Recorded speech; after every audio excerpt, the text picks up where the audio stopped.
Okay, so now we're doing lesson 1-5.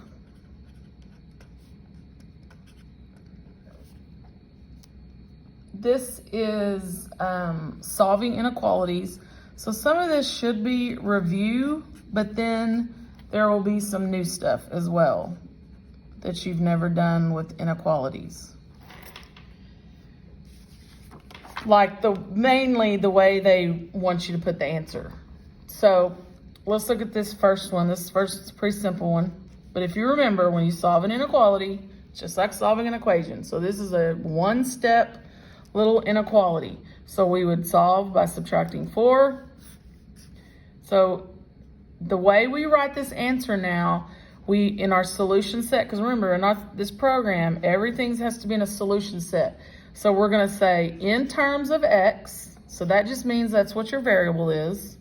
The solution is x is less than 6.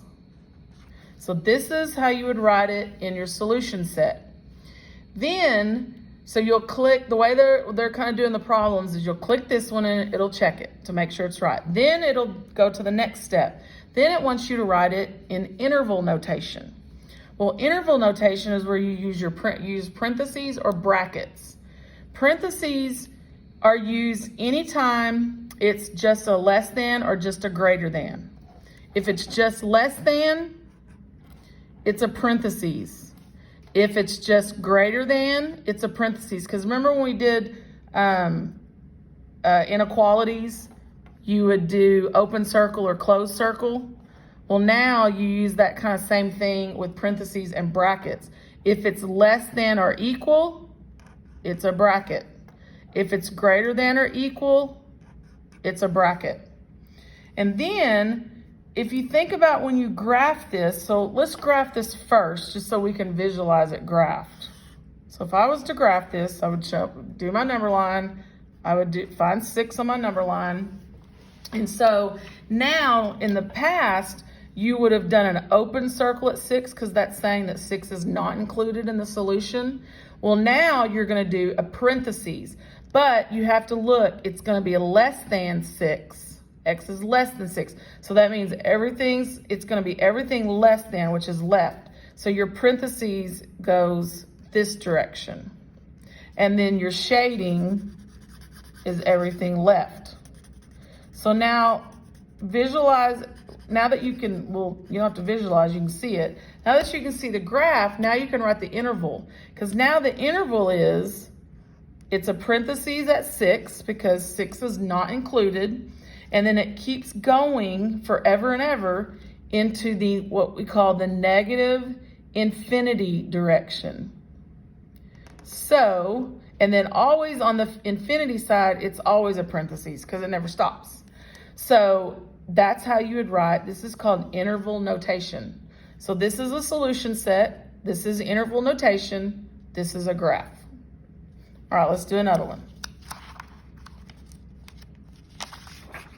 So this one's going to be a 2-step.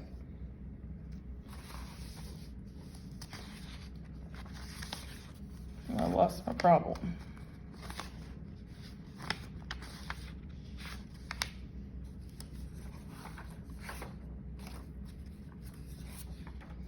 Okay, so it's 4 minus 4x less than or equal to negative 8. So now we have a 2-step inequality. So remember, same thing as how you would solve an equation. You would move your constant first. So you bring down your negative 4x less than or equal. Negative 8 minus 4 is negative 12. And then you're going to divide by negative 4. Now, the only thing you got to remember with inequalities, if you remember when you learn these, anytime you divide by a negative to solve, like this is your coefficient, anytime you divide by a negative or you have to multiply by a negative on the side of your variable, then your inequality will flip. So that now becomes greater than or equal to positive 3. And then remember, the solution set, you write it in terms of x.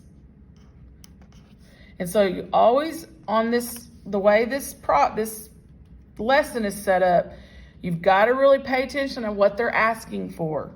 So if they ask for the solution set, that's the solution set. And then next you would do the interval notation. So remember the interval notation, you look at your symbol, so it's greater than or equal at 3. So you gotta visualize your graph, because this is the hard part. They don't let you graph it until after you do the interval notation. Now you can do your graph on paper so that you can visualize it. So if I was to graph this, I would show 3. And then remember, it's a greater than or equal. So this is gonna be a bracket, and then it's everything greater than or equal, so it's gonna go to the right. So you gotta make sure your bracket faces that direction, and then it's everything to the right. So now when you do your interval notation, it'll be bracket at 3, because it includes 3 in the solution because it was greater than or equal. And then this one is to positive infinity. And then remember, at infinity, it's always a parentheses. So that is your interval notation when it asks for that. This is your graph, which the graph, you're not gonna be able to, you won't mistake that, because when you do the graph part, it's always multiple choice on the assignment. But those are the 3 ways that you have to know how to answer these inequalities on this assignment. Okay, so I'm gonna stop the video there. You'll have a few, on the lesson, you'll have a few more of just some 2-step. You may have one even where you have variable on both sides, but you're just gonna go through all your ways that you know how to solve an equation, go through, solve your inequality, and then just whatever way it wants you to put the solution, then that's how you type it in. Okay, so I'm gonna stop the video, and then next we're gonna go to compound inequalities.